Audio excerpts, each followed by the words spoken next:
This video is called The Reason Why Men Are Walking Away from Dating. I'm curious of what type of men are not dating, choosing to walk away from dating.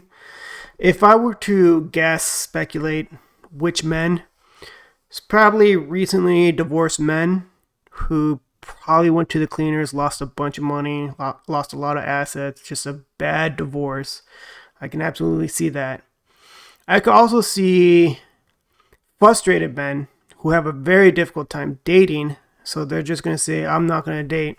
Probably had a lot of bad dates, probably experienced a lot of bad girlfriends, probably haven't found the one, and just frustrated. I could see that too. You go from date to date, wasting so much time, so much money, can't find the right woman. I can see that too, but those are my speculations. But let's see what this video has to say about this. Gentlemen, this video is for you. If you're taking a girl out to dinner and you're trying to impress her, You're trying to impress her. Oh, okay, I think this is gonna mock women, huh? Okay, let's take that with a grain of salt, right? Trying to impress a woman.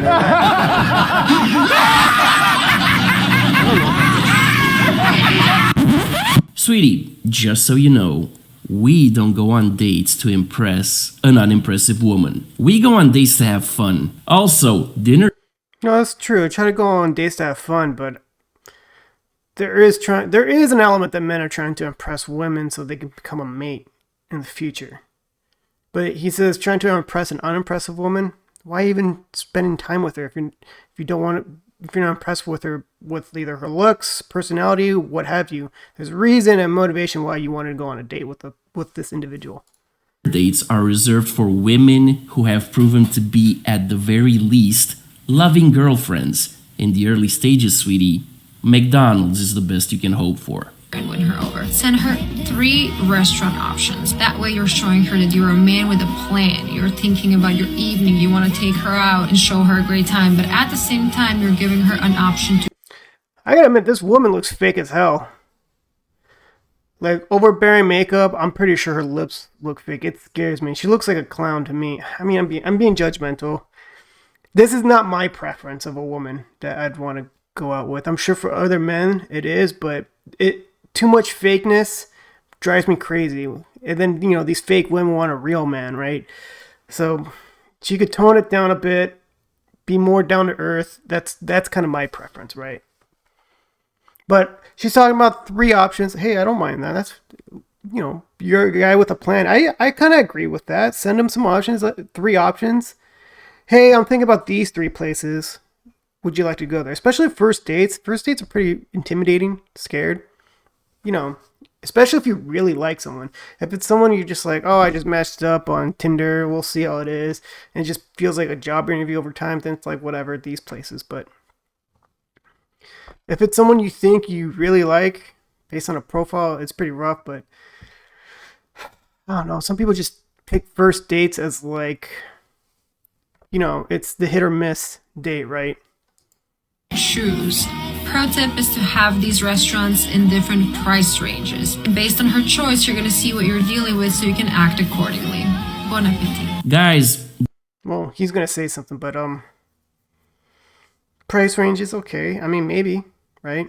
Start off with like a McDonald's, then bring it up to Cheesecake Factory, which I'm sure we all saw the video about the woman talk about she not going to Cheesecake Factory, and then maybe a little bit more expensive restaurant, nicer restaurant, and see what you're dealing with. Okay, I kind of agree with that. I mean, I wouldn't say, first option, cheapest option, be a fast food chain. Maybe like a mom and pop, like taco shop or something, just to see what they're into. But yeah, I mean, gives you an idea of what you're dealing with. If she picks the most expensive one, then you know what kind of woman you're going to be dealing with. Someone who's going to have high expectations of high spending habits all the time to be impressed. But that's just one of many possibilities. There's probably more. But let's see what this guy has to say on Man Talk. That's his YouTube. This quote-unquote advice of hers is gonna set you up for a crap test. If you give her 3 restaurant options for her to choose, she's gonna think you're indecisive. And most likely, she's gonna pick a fourth, more expensive option. Just Um, indecisiveness. I could see that his point on that, right? And maybe she'll pick a fourth, maybe not. Maybe she'll pick one from your list. I mean, I'm not gonna paint all women under the same brush, and you shouldn't with men, right?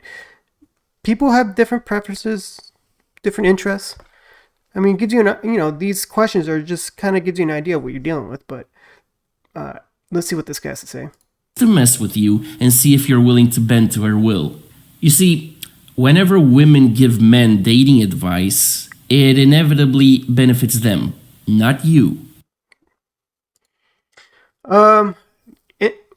I mean, as a man, I'm one of those who says never take dating advice from other women. So yes, I agree with that.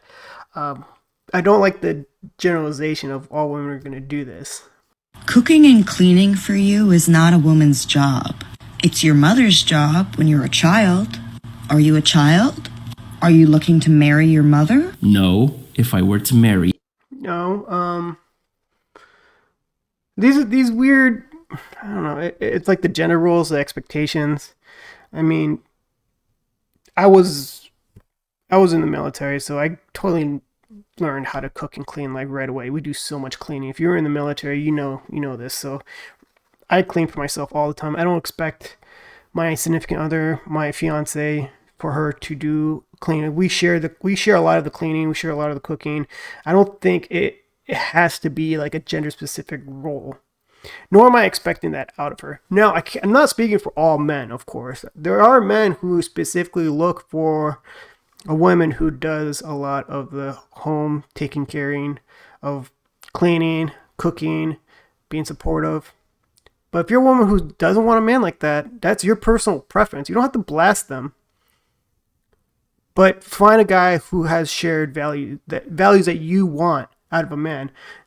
Could be dating is very difficult to find that right person. It's going to take time and effort. But you will find the person you're looking for. It might not be right away, like you might see some people who just found someone right away. You might be one of the unlucky people who took them forever to find the person. Hey, it took me in my mid-30s to find my current fiance, so there's time, people.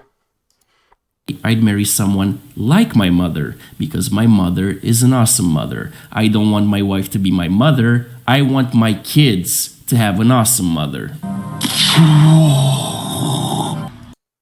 Yeah, you want your kids to have an awesome mother, but what does that entail to be an awesome mother? Is it the sole person to be the cooking and cleaning person of the house, taking care of the house?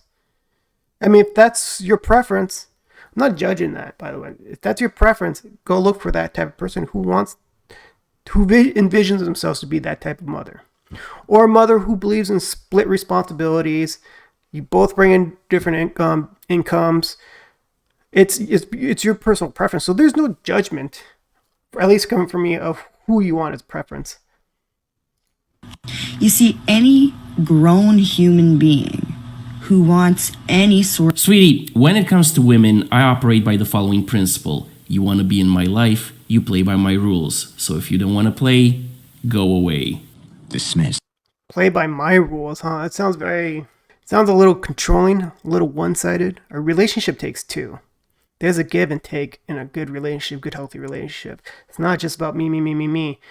Always have to think about the others and what you can do to keep them happy. And both need to have that kind of mindset. Like, how do I keep the other happy? Not just be all about me. These are my savage tips for how to come out on top when you are going through a divorce. This is not going to be for those of you who think an amicable divorce is possible, because I don't believe in it. If it could be amicable, why would you be getting a divorce? If it happens, it's rape. So number one is the person who realizes we're getting a divorce first is going to have an advantage in the beginning, because the person you're divorcing is not the same person you were married to. When you were married, you were on the same team, you were one unit, going through life together. When you get a divorce, that is split apart. You now have two people on opposite teams who are enemies. Your enemy is going to take advantage of you. Your enemy is going to try to aim for your weak spots and hit you where it hurts. Playing nice in a divorce is probably not going to work out. Also, being emotional with the other person is not going to work. You have a lot of emotions. You're very hurt. You're getting divorce.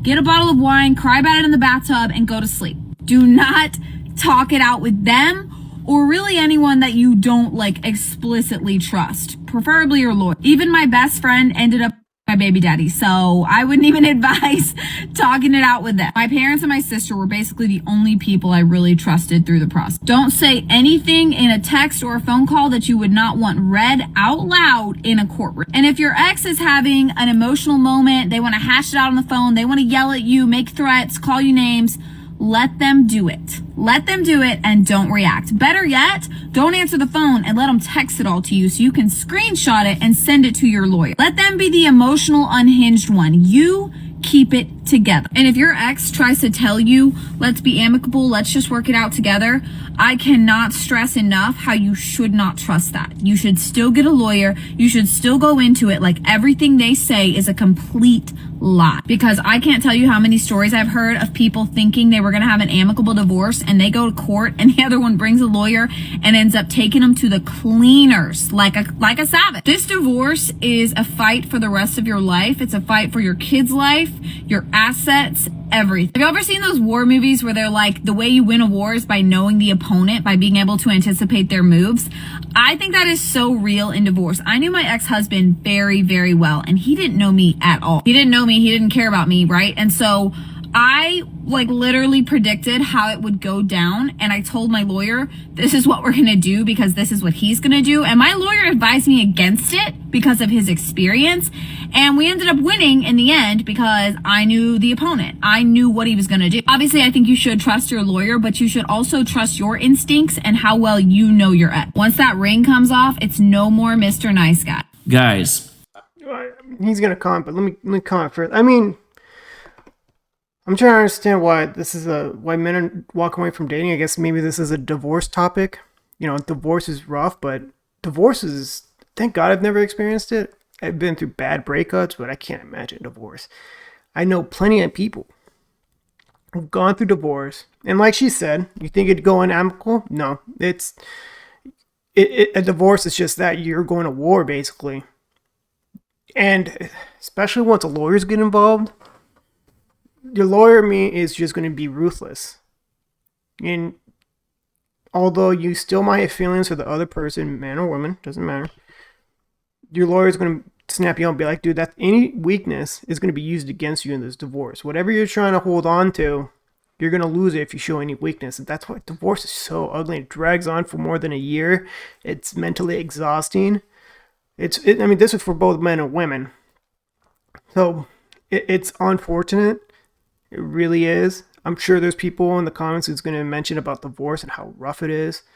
And I know it's just like any other breakup. Like, you just swear off the other gender, right? That you paint them all with the same brush. I'm guilty of it too. You know, I'm sure other people have done it too. Where you're just pissed off at the other gender. You don't want to deal with them.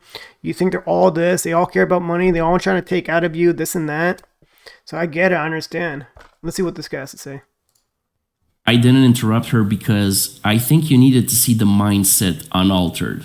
Also, there's something very important that you need to understand. Some women, not all of them, but quite a few of them, hire a divorce lawyer even before getting married.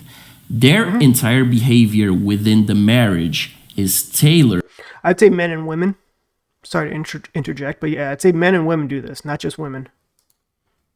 For the inevitable divorce. In this situation, everything you say or do within the marriage is influenced, logged, and will be used against you in the divorce. Marriage, especially in the West, stopped being about love and family a long time ago. It's about divorce, because divorce is a multi-billion-dollar industry. So, for your own sake, act accordingly. And that's the bottom line. I think that's the end of the video. I mean, divorce. I mean, shoes. People make a lot of money in divorces, right? I don't want this to be my sign-off video. Very expensive. I mean, it's true. Our divorce rates are so high. Like, keeping the family together, it's not right. But I mean, there's so many wrongs, right? It's like you married someone who you probably didn't know was a good match for you, right? But you went with it anyway. Or you try to fix up someone, didn't work out the way you wanted to, now it's a divorce. I mean, I'm no expert in dating on the type of right person you should be with, but man, I mean, really look into that person, see if they're worth marrying. I mean, maybe there needs to be like, wait 5 years before you marry someone, really know them. I've heard people say 2 years is a good time, so you really know what you're dealing with. Maybe that's where, your blindfolds start coming off and you really start seeing the red flags and be like, do you really want to deal with this with the rest of your life? But yeah, I agree with this guy that divorce is, a huge billion-dollar industry. It is. Lawyers make so much money out of it. Lots of people are making money out of it. And, people get away with a lot of money, and then you split the money. And, if you were a man who was bringing in the money and the other was a stay-at-home wife, she's going to take half of that money, if not more. And vice versa. If the man's a stay-at-home husband and the woman was working and there's a divorce, she's going to lose half, if not more. It's brutal. It's rough. And then they go through your bank accounts because they go through a subpoena, find community waste, and where they can find more money out of you. And it is just bad. Thank God I haven't gone through it, but I've known plenty of people who've gone through it. And again, the process, if it's ugly, it takes like more than a year. I've heard some go to like 2 years, 3 years. You know how mentally exhausting that is? And oof, I mean, that would leave a sour taste in your mouth about the opposite sex, right? But I don't know what can be done about keeping good, healthy marriages, right? You have to really understand what you're getting yourself into, and if that person, you have to understand their mindset too. Like, are they in it with you, or are they extremely selfish? Because I think if you're extremely selfish and it's all about you, you're going to think about what the other person's not providing for you and you want to get out. Or you're thinking about you provide too much and you're not getting anything back, so you're going to want out. Like, find someone who you're on the same level with. If you're someone who's incapable of sharing experiences, you think it's all about you, maybe you'll find someone who's very submissive. This is both men and women too. There's relationships like that actually work. Surprisingly, if that's their presence, they want to treat the other one like a king or treat the other one like a queen, and they provide more and they're happy with that. Have at it. It's their personal preference. But I ranted too much about divorce, and I've never experienced divorce, so why listen to me? But if you're someone who has, I would want you to leave a comment. I will read those. So please, let's have a good, engaging conversation about this. Let me know if you like this guy, Man Talk. I found myself agreeing to a lot of what he has said. He did had some mocking in there that I was like, it's not for me, but I get it. It's entertaining. Have you? Please leave a like, subscribe, and until next time, bye.